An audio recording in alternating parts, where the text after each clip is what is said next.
São 10 horas e 50 minutos, nós estamos recebendo aqui o Dr. José Carlos Carturan Filho. Ele já tem participado outras vezes aqui no nosso programa, sempre convidado, muito competente. Ele é especialista em medicina comportamental e MBA em gestão de saúde e marketing. Dr. José Carlos, tudo bem? Tudo ótimo, deputado. Muito bom estar aqui novamente. O tema hoje é a influência da mente, das emoções na cura de doenças. Realmente existe essa influência, doutor, aquela coisa do pensamento positivo em relação à cura de doenças? Olha, deputado, existe, e não só existe, como é muito mais comum do que nós imaginamos isso. Esse efeito ele já é comprovado há um bom tempo. Talvez as pessoas já tenham ouvido falar sobre o efeito placebo, que é o efeito gerado, como se a pessoa toma um remédio que não é um remédio de verdade, é uma pílula de farinha, de açúcar, e os efeitos são os mesmos, como se ela estivesse tomando um remédio, porque ela acredita que está tomando o remédio.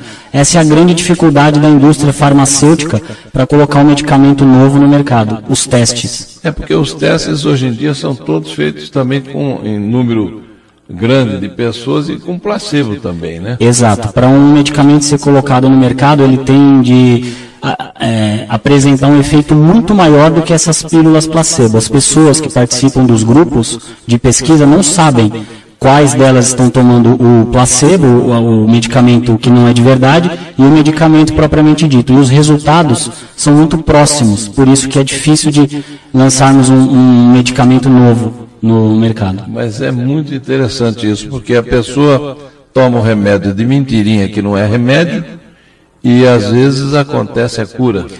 Em grande parte das vezes, em mais de 45% dos casos, a pessoa toma um remédio que não é remédio e o corpo dela reage como se tivesse tomado o remédio e produz as reações necessárias para a cura. Agora, e no inverso, as emoções também influenciam no aparecimento de doenças e também interferem no processo de cura dessa doença? Totalmente, sem dúvida. O inverso é totalmente verdadeiro. Da mesma maneira que nós temos o efeito placebo, que foi o que nós comentamos agora, nós temos também o que se chama de efeito nocebo, que é o contrário disso. Ou seja, algumas pessoas... Como é que é? Nocebo, com N de navio, E algumas pessoas desenvolvem sintomas de doenças porque acreditam estar com doenças. Há casos na literatura da saúde, na literatura médica, de pessoas que morreram, por exemplo, por incrível que pareça, com todos os sintomas de câncer, porque acreditavam estar com câncer. E por mais que os médicos dissessem a elas que não existia essa possibilidade, elas acreditavam de uma tal maneira que estavam com a doença que elas morreram com os mesmos sintomas de quem tinha câncer. E os exames nada relatavam em relação à doença. Que coisa, hein? É maluco demais, não é? É um negócio incrível, que é a mente da pessoa, né? Agora, doutor, é possível aprendermos a controlar as emoções e ter o domínio da situação? Controlarmos as emoções é um pouco difícil, porque as nossas emoções elas surgem como instintos, né? Então, se de repente eu estou na rua, estou dirigindo e tomo uma fechada, aquele susto, né? Aquela situação automaticamente gera em nós uma emoção. Às vezes a pessoa fica brava, fica assustada, isso vem como um instinto. O que nós podemos controlar é a maneira como nós reagimos aos fatos, ou seja, a emoção, né, que vem, às vezes uma raiva, alguma coisa do tipo, não dá para controlar. Mas dá para controlar o que eu vou fazer depois disso. Ou seja, eu vou ficar arrumando confusão no trânsito, né, ou eu vou xingar uma vez a pessoa e passou. Ou deixar quieto, passou. Então, a maneira como nós reagimos aos fatos é que nós podemos controlar. As emoções, propriamente ditas, é muito difícil. Doutor José Carlos, o senhor abordou uma questão interessante. É muito comum a gente ver algumas tragédias aí no trânsito, resultado, às vezes, de um esbarrão de um carro no outro, de uma fechada, uma discussão e, de repente, a tragédia. O sujeito armado saca uma arma, o outro também saca. Coisas acontecem como resultado de uma falta de controle sobre essa situação gerada por uma um susto, uma emoção, né? Perfeita observação, deputado, é exatamente isso. A situação que o senhor expôs, que o senhor exemplificou, denota bem o quanto existe de descontrole emocional, ou seja, às vezes por um dano material, ou às vezes nem acontece nada, um olha mais torto para o outro, dá uma fechada, aí os dois já encostam o carro e, como o senhor disse, a pessoa já sai. Hoje as coisas estão muito banalizadas, não é todo mundo anda armado, se mata por nada, se assalta por nada, a violência está gratuita justamente também por esse descontrole emocional. Agora, quais seriam as principais emoções que a gente poderia, digamos assim, fazer uma dissertação rápida sobre essas emoções? Nós, seres humanos, nós somos guiados, podemos dizer assim, por 5 emoções, que nós chamamos as 5 emoções essenciais. Essas emoções formam uma palavrinha, um acrônimo chamado trama. São as 5 letras dessas primeiras emoções. Essas 5 emoções essenciais, que são tristeza, o T de tristeza, raiva, alegria, medo e amor. Essas 5 emoções misturadas geram outros 300 tipos de emoções diferentes. Então, por exemplo, uma depressão, que é tão comum hoje, nada mais é do que tristeza em seu máximo grau. Uma síndrome do pânico nada mais é do que o medo em seu último e mais alto estágio. E quando nós misturamos essas emoções, a tristeza, a raiva, a alegria, o medo e o amor, nós podemos gerar outras. Por exemplo, quando nós misturamos amor mais medo, isso gera ciúme. E assim sucessivamente, essas 5 emoções vão se misturando e gerando dentro de nós as emoções que nós temos no nosso dia a dia. Quer dizer, a partir dessa trama, né, essas 5 emoções, tem outros 300, mais ou menos, subtipos. Exatamente, elas se misturam de uma tal maneira e às vezes nós até não conseguimos verbalizar, dizer o que nós estamos sentindo, porque essa mistura de emoções é tão grande que nos deixa de uma tal maneira mexidos, né? Usando essa palavra emocionalmente, que nós não conseguimos dizer muito bem o que estamos sentindo, justamente porque elas se misturam de uma maneira muito intensa dentro de nós. Bom, o programa é ao vivo. Se você tiver alguma dúvida, quiser dar uma ligadinha, perguntar alguma coisa para o Dr. José Carlos Carturan Filho, você pode ligar 3681-1134. Se você está fora de São Paulo, o DDD é 11, 0 operadora 11 e 3681-1134. Quero mandar um abraço para Maria José Delmasco, que está agradecendo a fita que recebeu. Maria José, precisa agradecer não, a gente que agradece o carinho, a amizade e a audiência. O Wellington Santana, do Jardim São Vitor, pergunta a minha opinião sobre o número de deputados que Osasco vai conseguir eleger no ano que vem. Wellington, a coisa está complicada, viu? Difícil a gente falar, mas uma outra hora a gente vai fazer um comentário sobre as próximas eleições, não só aqui em Osasco, mas em toda a região. Doutor Zé Carlos, qual a explicação para que uma pessoa possa agir dessa ou daquela maneira? Tem alguma explicação? Tem sim, deputado. Normalmente a maneira como nós agimos está diretamente ligada à maneira como nós interpretamos as situações. E isso nós aprendemos lá atrás, quando nós somos pequenos, quando nós somos crianças. Então, todas as referências que nós temos na infância, elas são determinantes para a maneira como nós nos comportamos hoje. Se nós formos ver o comportamento de algumas pessoas, eles se parecem com comportamentos de criança, mas num corpo de adulto. Ou seja, as pessoas ainda hoje continuam fazendo birra, continuam fazendo charme, como uma criança faz, mas de uma maneira diferente, porque o contexto é diferente. E é por isso que é fundamental que tanto os pais, como as pessoas que são responsáveis pela criação, né, na infância, e principalmente os professores, tenham essa consciência de que uma palavra dita na infância, uma frase, uma situação causada, pode gerar uma referência muito forte que se arrasta por toda a vida. A gente poderia dizer que uma pessoa adulta, ou até idosa, né, que ela tem um comportamento difícil, ela pode ser uma réplica do comportamento de um pai, de um avô, de alguém com quem ela convivia, alguém próximo, né? Muito provavelmente. Tudo que nós fazemos na vida, nós aprendemos em algum momento.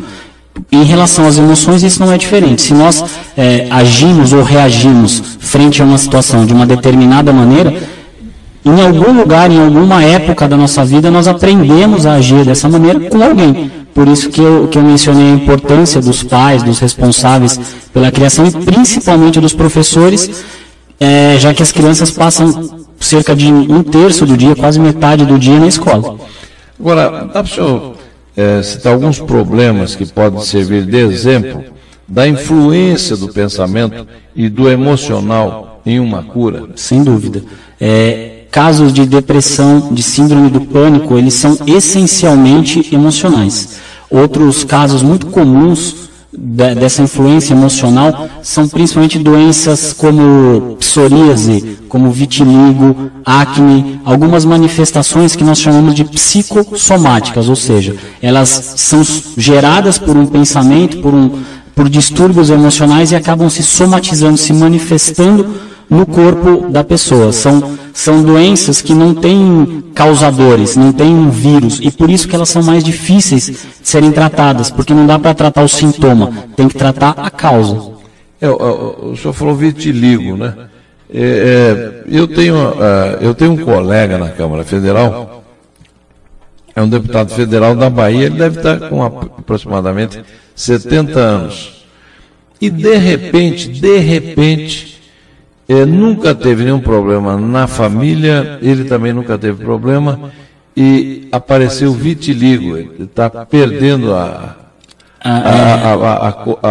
pigmentação da pele, ele está ficando todo branco, né? Isso está provado que tem origem emocional? Diretamente. Por quê? Porque essas doenças que eu mencionei, a psoríase e o vitiligo, elas não têm um fator causador, e por isso que elas são de difícil tratamento. Algo acontece normalmente, o que nós chamamos de gatilho, né? Tem alguma coisa que dispara aquela reação. Só que aquela reação emocional, aquele problema que a pessoa às vezes está vivendo emocionalmente, se manifesta no corpo. E pode se manifestar como, por exemplo, o vitiligo. Para que nós tenhamos uma ideia do quanto isso é importante, hoje, das 10 doenças que mais matam no mundo, no âmbito mundial, das 10 doenças que são causadoras, as maiores causadoras da morte, 7 delas não têm nenhum fator etiológico, ou seja, 7 delas não são causadas por vírus, bactérias, fungos, não tem. São advindas de estresse, de ansiedade, de tristeza, de depressão. Então, a parte emocional acaba manifestando no corpo muitas dessas doenças, muitas das quais nos levam a ter doenças graves, problemas de saúde graves como infarto, problemas vasculares, acidente vascular cerebral, derrame. Tudo isso advindo da parte emocional das pessoas isso acontece normalmente, deputado, porque as pessoas não têm a noção da importância da parte emocional dos nossos pensamentos na saúde. E é muito bacana o senhor e a rádio terem aberto esse espaço para nós comentarmos sobre isso, para conscientizarmos a população dessa importância. Porque é importante, a gente reconhece isso. Agora, é importante que a gente faça o reconhecimento, mas também dê uma contribuição para que a pessoa possa administrar essa situação. E aí vem a pergunta: existem alternativas para se reverter essa situação? Sim, hoje existem técnicas, né? Existem terapias individuais, psicoterapias que trabalham isso de uma maneira muito rápida, com técnicas que hoje, de acordo com o mundo corrido que nós vivemos, os desafios para uma pessoa ficar com síndrome do pânico, por exemplo, só para citar, com depressão 2, 3 anos, é um sofrimento muito grande. Então, hoje, felizmente, existem técnicas que abordam esses casos de uma maneira muito rápida. E existem também processos, né, como se fossem treinamentos, cursos, propriamente ditos, para que a pessoa saiba lidar melhor com suas emoções. Mas tem uma comprovação científica de que a coisa funciona? Por exemplo, o senhor conhece, eu vejo que o senhor fala com muito desembaraço, com muito conhecimento, o senhor conhece algum caso de quadro de vitiligo que reverteu? Sim, conhecemos, há estudos em relação à comprovação científica, há estudos muito fortes disso. Aqui no Brasil, o Brasil é muito reconhecido nessa área da neurociência, do comportamento humano, estudos muito consistentes no Canadá, nos Estados Unidos e no Reino Unido, na Inglaterra principalmente. Então, já conhecemos casos de vitiligo, casos de psoríase e mesmo casos de pânico, de depressão que são gerados por essa parte emocional e acabam sendo revertidos rapidamente quando a pessoa consegue reequilibrar-se emocionalmente. Mas o senhor já viu, assim, pessoalmente, testemunhou um quadro de vitiligo reverter? Na verdade, ele não reverte, né? O que acontece? Quando existe o caso até do colega que o senhor mencionou, dificilmente essa parte que foi acometida do vitiligo, ela vai voltar. Mas o que acontece é que nós conseguimos, por meio de processos desse reequilíbrio, estacionar e evitar que o processo continue a se desenvolver. Então, para naquele estágio e não evolui mais. Agora, reverter parece... A reversão, são poucos casos que são relatados na literatura. Por quê? Porque o comprometimento da pigmentação da pele é um processo extremamente minucioso que o organismo desenvolve e é difícil a gente reverter, a gente consegue estacioná-lo. A psoríase, por exemplo, a acne e outras manifestações dermatológicas são reversíveis. Agora, doutor, eu não vou dar o nome da pessoa, mas um ouvinte nosso, eu vou dar as iniciais, CEL, do Jardim da Abril, ele disse que tem a síndrome do pânico e ele pergunta como eu posso sair dessa situação.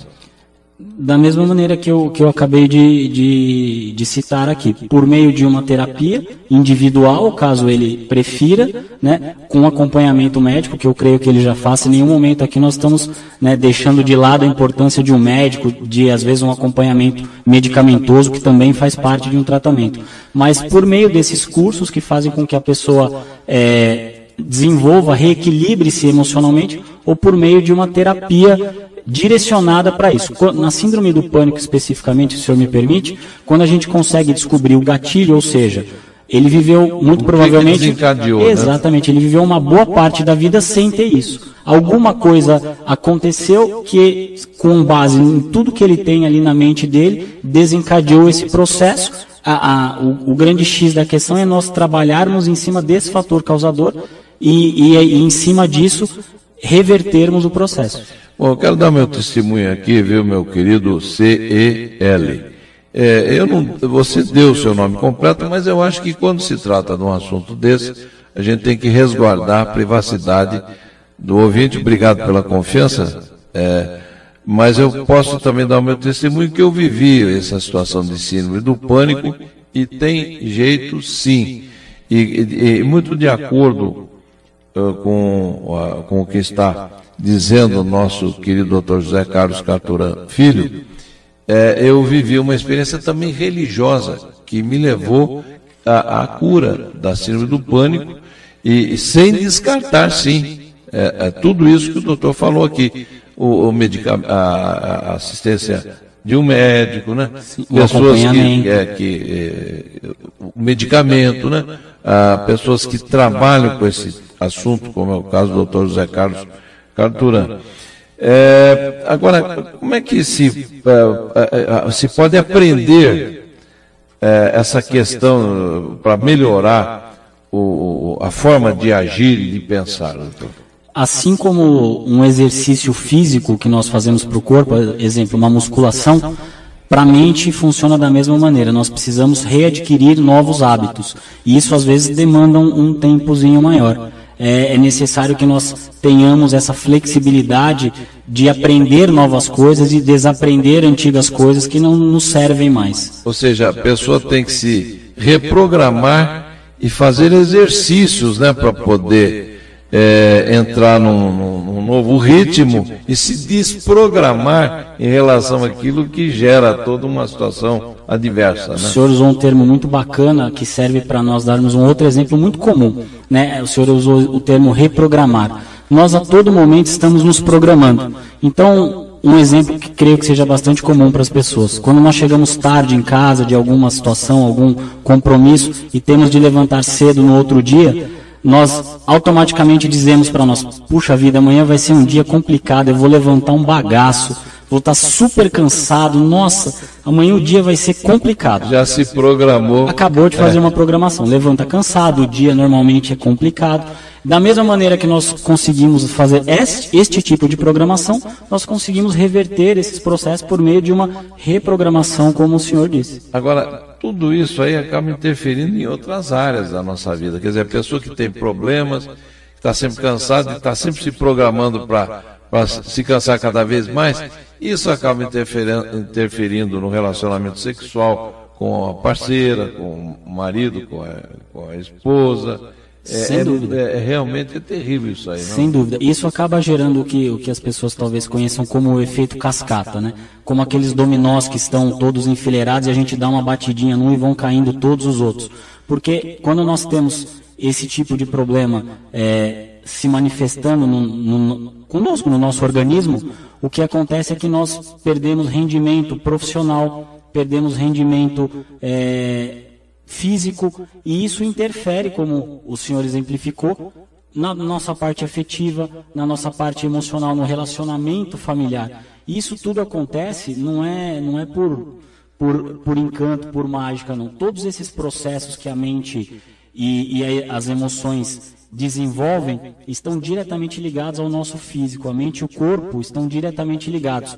Qualquer uma dessas emoções, qualquer um desses pensamentos desencadeia no nosso corpo reações bioquímicas para que isso seja cumprido. Ou seja, se nós programamos para que no dia seguinte nós estejamos cansados, sem a intenção, logicamente, o nosso corpo bioquimicamente vai se programar para isso. Os hormônios vão ser distribuídos de uma tal maneira que nós fiquemos cansados, os neurotransmissores, e quando a programação é reversa, para que nós tenhamos ânimo, bom desempenho, os hormônios, os neurotransmissores, toda a parte química do organismo estará pronta para isso também.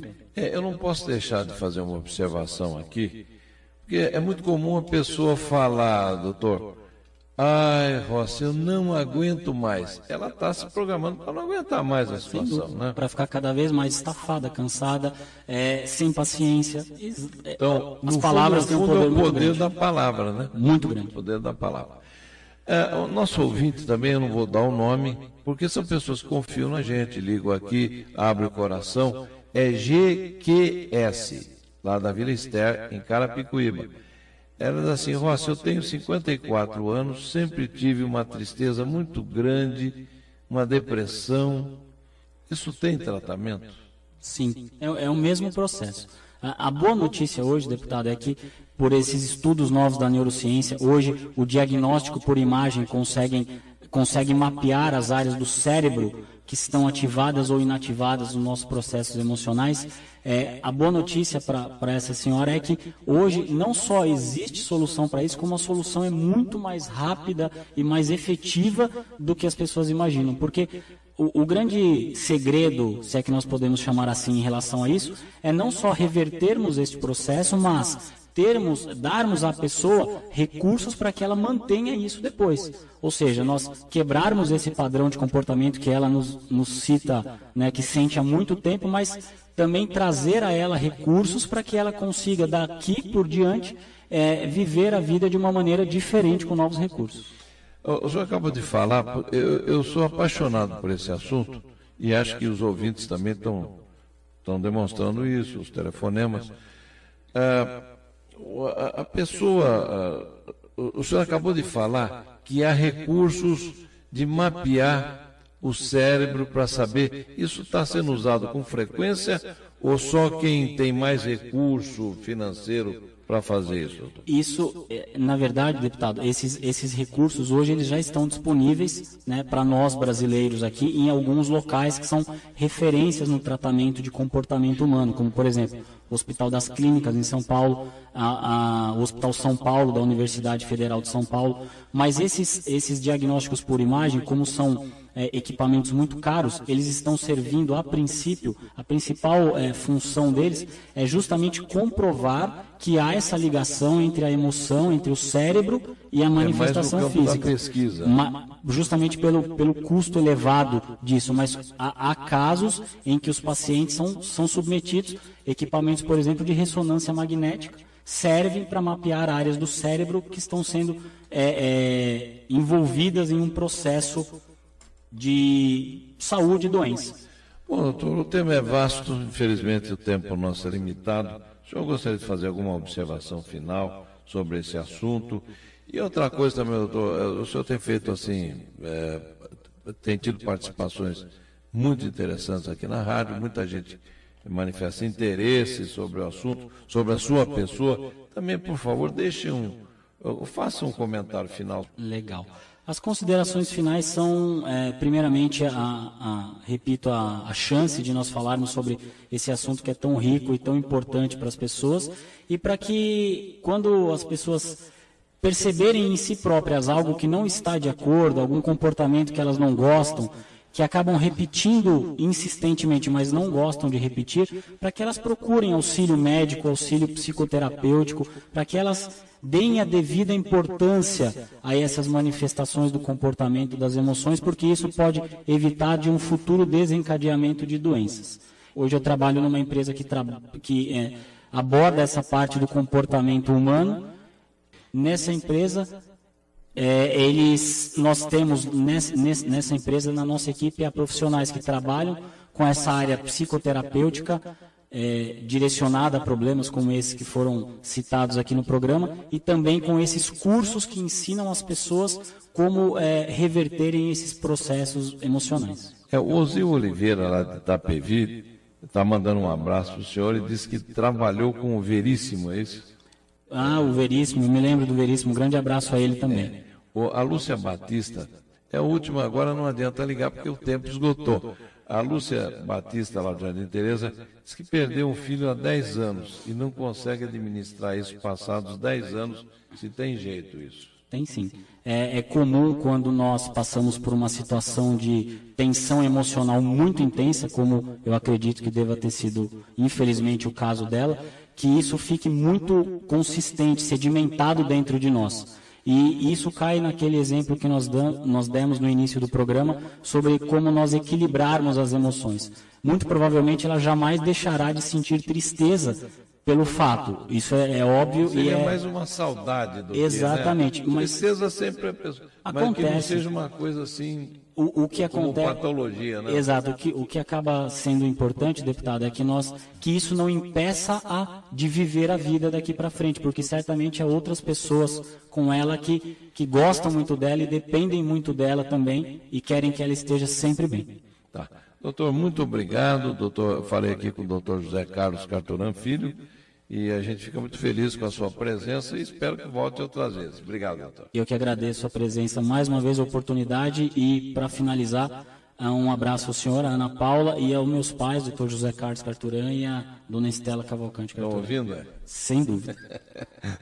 Que bom.